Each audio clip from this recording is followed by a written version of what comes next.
L'Arabie Saoudite n'est certainement pas notre allié. L'ancien Premier ministre est donc condamné à 1 an d'emprisonnement ferme. Mais François Fillon, j'ai décidé de le tuer pour diverses raisons. D'abord parce que il a violé toutes les règles de l'amitié à mon endroit. Je le savais accro à l'argent. Et on ne pouvait pas laisser faire cela. On ne pouvait pas. Alors Robert Bourgi, vous décidez donc de piéger en quelque sorte François Fillon, si je comprends bien, avec l'histoire des costumes. Absolument. Absolument. Oui. L'Arabie Saoudite n'est certainement pas notre allié. L'ancien Premier ministre est donc condamné à 1 an d'emprisonnement ferme. Mais il faut aussi considérer que l'Arabie Saoudite, pour des raisons historiques, a une responsabilité particulière dans la montée de cet intégrisme qui débouche sur ce que j'appelle le totalitarisme. Le wahhabisme est à l'origine, pour une large part, de la situation du culte musulman en France. Il n'y a pas besoin d'argent public pour le financement du culte musulman en France. Il n'y a pas de financement, du culte juif.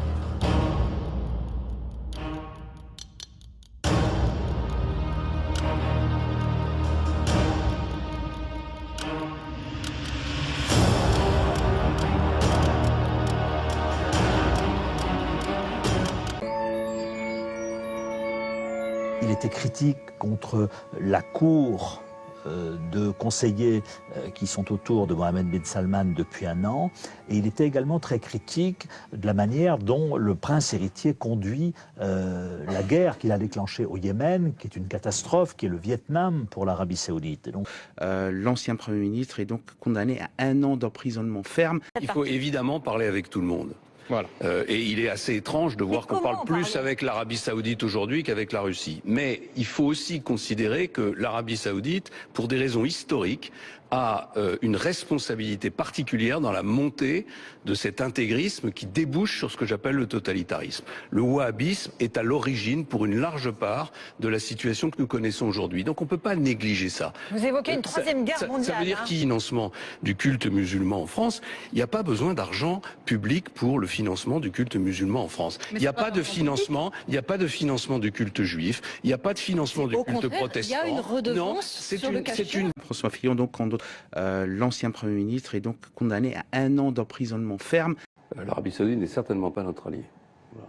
Je considère, et je le dis d'ailleurs dans le livre, que l'Arabie Saoudite est un pays qui est pour une part à l'origine de la montée de l'intégrisme au sein de l'ensemble de la communauté musulmane mondiale, avec le wahhabisme, et qui abrite aujourd'hui encore en son sein des prêcheurs, des théologiens qui viennent nourrir cet intégrisme. Mais on lui vend des armes. Donc, c'est la raison pour laquelle je dis qu'il faut revoir l'ensemble de notre diplomatie à l'égard des pays de cette région. C'est-à-dire, moi je veux qu'on parle avec tout le monde. Je veux qu'on parle avec les Russes, je veux qu'on parle avec les Iraniens, je veux pas qu'on arrête de parler avec les Saoudiens, mais en même temps qu'on leur parle en connaissance de cause et en les mettant devant leurs responsabilités. Mais soyons clairs, on arrête de leur vendre des armes ?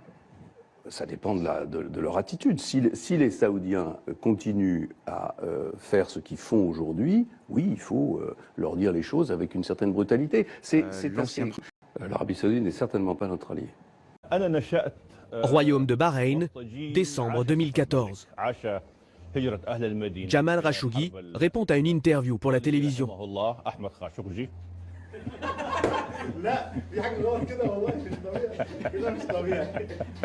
À 56 ans, insouciant, l'homme est tout sourire. Il n'a alors rien à craindre. Je crois qu'il voulait passer à la télé. Très proche des autorités saoudiennes de l'époque, il est tantôt agent d'influence, tantôt journaliste. Nul ne peut encore imaginer que 4 ans plus tard, il connaîtra une fin atroce, dépecé par un commando de nettoyeurs.